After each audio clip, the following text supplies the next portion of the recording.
Hello，大家好。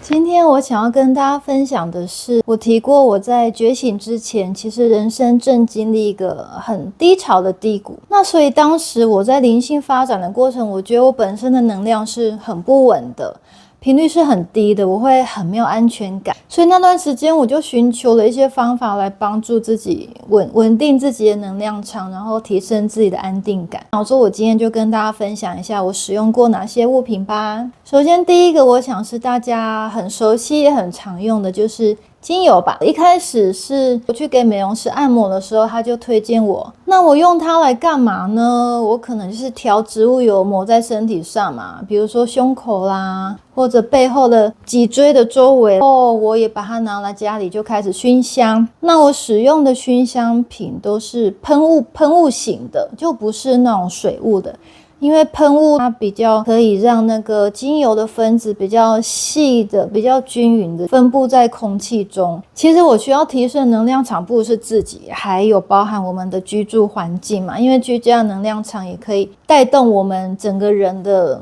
身心的状况嘛。后来我还有在生活上使用到精油，就是在拖地的时候，我喜欢滴精油，不管是滴在抹布上，或者我就直接滴在水里，我就觉得哇，整个地板拖完有一个精油的香氛，整个室内的那个空气就觉得很不一样，很清新。这是我使用精油比较常用的几种方式，那我现在都还在用熏香。其实我这些稳定的能量场的方法，我目前唯一一个还要在使用的就是还是精油熏香。那我最近在使用的是这种精油瓶，一样精油滴在这里，然后把它装入熏香瓶。那它有按钮开关，按下去之后，看得到吗？它的喷雾就是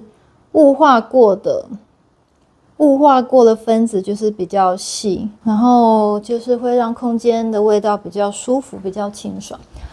那我只是想跟大家分享，通常我都怎么选择我要用哪几款精油呢？我通常不是透过大脑说，我今天要用到，也许有特定的情况我会需要哪一支，但是大部分时候我都是用心灵去感受，就是让直觉去带领我，就是今天抽哪一瓶觉得需要，摸到哪一罐觉得这个是我现在需要的。我其实都是靠这种比较直觉跟内在连接的方法在选择我要用哪一款精油。好，那这是精油的部分。再来第二个我有使用过的就是水晶。水晶一开始我是在网络上滑到，就是哇，好漂亮的那个饰品，手链，哇，可能有碧玺的，有粉晶的，有海蓝宝，就它会很多不同种类，可能串成一条。那段时间我就是也很被水晶的能量吸引，我就买了很多水晶的手链，到后来我甚至买到连项链、戒指也买。然后那个时期是我在我最后一间学校，当时我是借聘过去嘛，所以我是日夜校合并要授课。那我们大部分被安排的时间是在夜间授课，那晚上就是一个我能量场气场会比较低弱的时候，所以我就会需要带着我这些水晶的饰品去上班，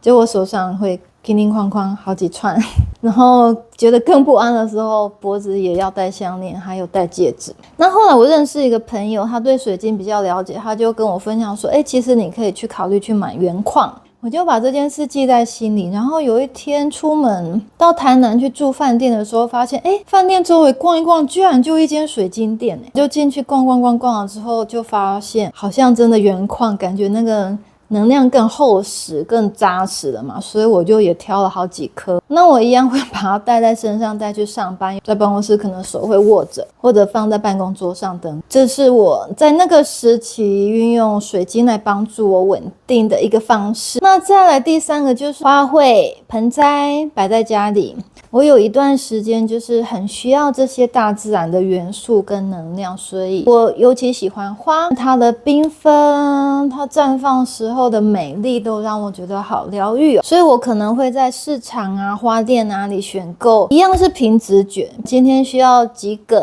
还是百合还是玫瑰，但我就会把它买回家，然后用花瓶把它插好，就摆在家里，也让自己跟这样的心情都变美丽。同时我也养过一些室内的盆栽，就是很基本的黄金葛啦、蕨类啦，或者是那个净化空气、虎皮兰，还感觉空间的空气呀、气场都会比较清爽。这是第3个部分，植栽。第4个就是我用的时间比较短，当时孩子比较容易哭闹，所以我当时买来家里熏香的材料，除了精油之外，我还有用过线香、整根的沉香，还有买过香粉，我也用过艾草。诉求就是希望能够除秽嘛，就是比较净化一下空间的气场。那以上就是我过去在能量频率都比较低落的时候用过了一些帮助自己稳定的一种方式。其实每个人的需要都是因人而异，不一定说你也需要这些东西，也许在你内在的指引下，你可能需要的是不同的，所以你就依照内在的指引去选择去做安排就好了。那我只是分享我过去的经验给大家，大家就是各自可以选择自己需要的也适用的物品来协助自己辅助自己咯。今天的分享就到这边啦，下一集再见咯，拜拜。